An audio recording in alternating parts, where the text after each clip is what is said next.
I still remember that night. The rain was tapping on the diner windows like a nervous, "I can handle big things," the waitress said. The biker smirked and leaned closer. Heartbeat.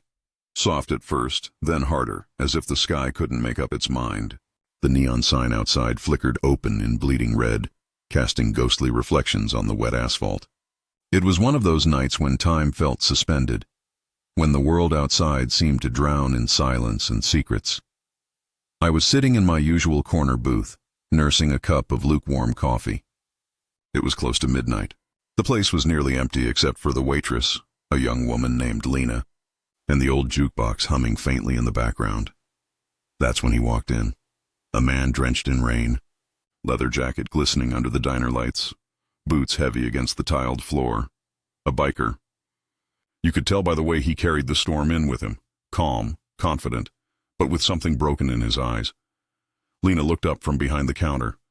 "Rough night?" she asked, offering a small smile. He didn't answer right away.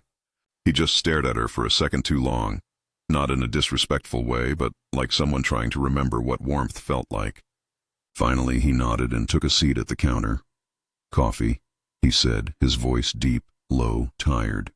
"Black." She poured it for him without another word. But I could see her eyes flicker, curiosity mixed with caution. Lena wasn't the kind of girl who feared much, but she was used to men who talked too loud and left too early. He took a sip, grimaced, and said quietly, "You make this yourself?" She chuckled. "That bad?" He shrugged. "Let's just say I've had worse." For a moment they both laughed softly, and I swear, something in the air shifted. The diner didn't feel so lonely anymore. Then he said almost absent-mindedly, "You shouldn't be working this late." "It's not safe." Lena raised an eyebrow. "You saying that as a customer or as someone who's seen too much?" He smirked slightly. "Both." That's when she leaned against the counter, folded her arms, and said it. The line that stuck with me ever since. "I can handle big things," she said. Her voice wasn't cocky. It was calm, like a statement of fact, like she'd already fought the world and won even if no one had noticed. The biker tilted his head, intrigued. "Is that so?" "Yeah," she said, smiling faintly. "Bills, night shifts, drunk customers, loneliness, you name it. I can handle it." He leaned closer, his smirk deepening, not mockingly, but like he was seeing something rare. "You sound tougher than half the guys I ride with." "Maybe I am," she said, and went back to wiping the counter. For a while, neither spoke.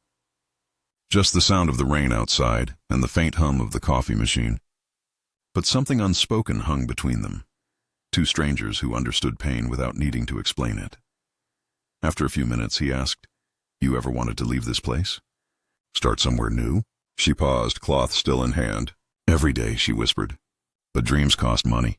And I've got rent, not wings." He chuckled softly. "Fair enough." There was something about the way he looked at her then, not with pity, but respect. The kind that says, "I've been there too." Then suddenly a loud rumble outside, the sound of another bike pulling up. Two men walked in, leather-clad, loud, the kind who carried trouble like perfume. I saw the biker's posture change instantly. His jaw tightened. "Friends of yours?" Lena asked, noticing. He shook his head. "Not exactly." The men approached, grinning. Well, look who's here," one of them said. "Didn't think we'd find you hiding in a diner, Ace." Lena looked between them, confused. "Is everything all right?"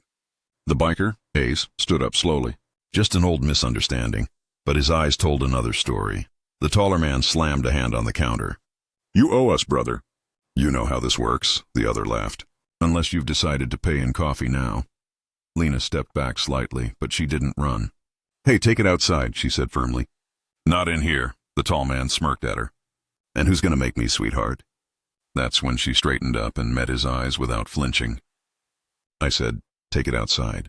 The diner went quiet. Even the jukebox seemed to stop mid-song. I could see it in their faces. They weren't used to being told what to do, especially not by someone like her. But something in her voice, calm, steady, commanding, made them pause. Ace stepped forward then. "She's right," he said. "Let's not do this here." But before they could move, one of the men grabbed Ace by the jacket. "You think you can walk away that easy?" And that's when everything happened fast. The crash of a stool, the shattering of a cup, the sharp gasp of Lena as hot coffee splashed across the counter. I stood up ready to intervene, but Ace moved quicker than I thought possible, twisting the man's arm, pushing him back. The other lunged, but Lena, God, she didn't freeze. She grabbed a tray and slammed it against the man's shoulder. He stumbled, cursing. "Leave," she said, her voice shaking but firm. "Now." They glared, muttered threats, and finally stormed out, their boots echoing against the wet asphalt outside. Ace turned to Lena, breathing hard. "You okay?" She nodded slowly, brushing coffee off her apron. "I told you," she said softly. "I can handle big things."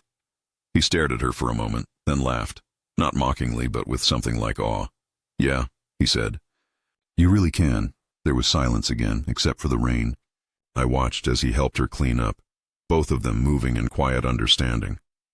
Somewhere between the spilled coffee and shattered glass, something fragile but real had been born. A respect, a connection. And right around that moment, when the air softened and her trembling hand steadied, I thought to myself, people like Lena deserve to be seen. Pause.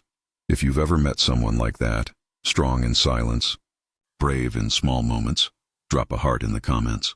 Sometimes courage doesn't roar, it whispers. I can handle it. If this story moved you, subscribe to Tales Story House. We tell stories that remind you how extraordinary ordinary people can be. The diner was a mess.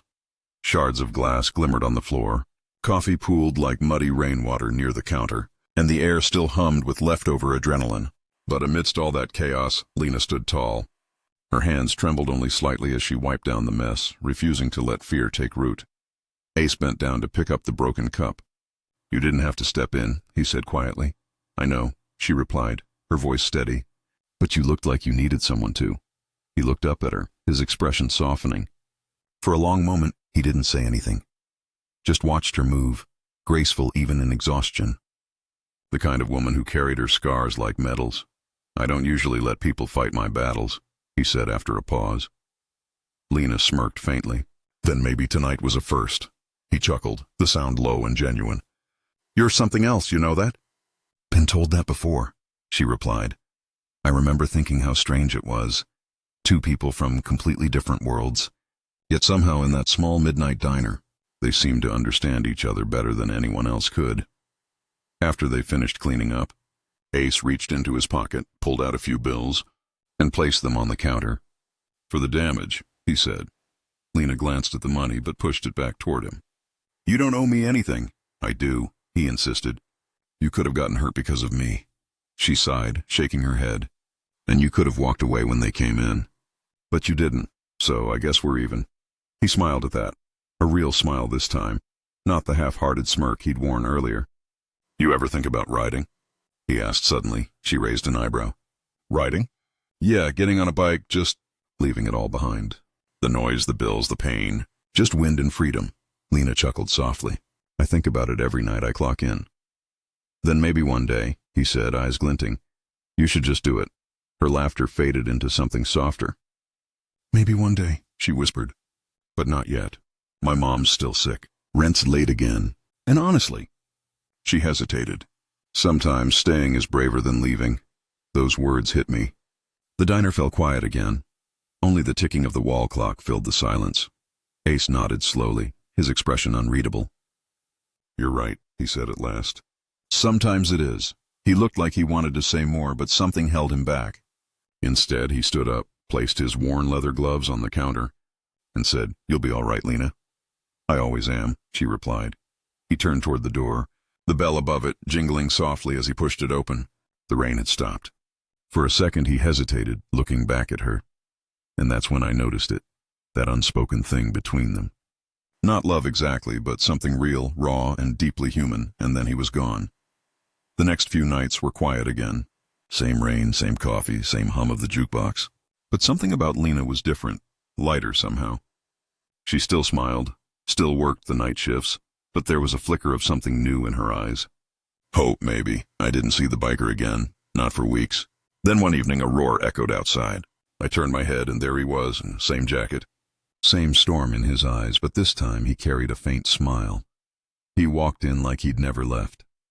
"Thought you disappeared," Lena said, surprised but smiling. "Had some things to fix," he said simply. Sliding onto the stool. Bike trouble. Life trouble, she laughed. Those are harder to repair, he nodded. Not if you know the right person to talk to. She poured him a cup of coffee. Black, just like before. He took a sip and grimaced. Still awful, she smirked. Consistency is key. He laughed then, and that sound filled the diner. A deep, relieved kind of laugh that made you forget how broken the world can be. They talked for a long time that night. About little things, music, small towns, the kind of peace that comes when you stop running. At one point he said, I left that group. The ones who came here that night. Sold my bike too, she blinked. You what? I thought riding was your whole life, he shrugged. Turns out there's more to life than asphalt and noise. I'm starting over. Maybe get a real job. Something honest. Lena smiled softly. That's brave. He shook his head. Nah, you're the brave one. You stayed. For the first time I saw Lena's eyes glisten. Not from sadness, but from being seen. You know, she said quietly, sometimes I think people like us meet for a reason. Like the universe gives you a stranger to remind you you're not invisible. He looked at her for a long time. Then I'm glad I met you. I don't think either of them expected what happened next. He reached into his jacket and slid a small box toward her. Inside was a delicate silver keychain, shaped like a pair of wings. It's not much, he said, his voice low, but it's for when you finally decide to ride. Lena stared at it, speechless. Then she smiled. That kind of smile that could make rain look like sunlight. Thank you, she whispered. But I already did, he frowned. What do you mean? She gestured around the diner. Every night I show up here, I ride through my fears, my loneliness, my past. That's my road. Ace leaned back, smiling softly. Guess I was right. You really can handle big things. Lena laughed through tears. And maybe one day, I'll handle freedom too. He stood then, sliding a few bills under his cup again. Keep the coffee burning, he said, heading for the door. You'll be back? She called after him. He paused, glanced over his shoulder. Count on it. The bell chimed as he left, and the sound lingered like the last note of a song. I watched her stand there, holding that tiny silver keychain, and I realized something profound. Sometimes, two broken people don't fix each other. They just remind each other they can heal. Outside, the road shimmered under the streetlights. A new dawn was coming, and from my booth I whispered to myself, yeah, Lena, you really can handle big things.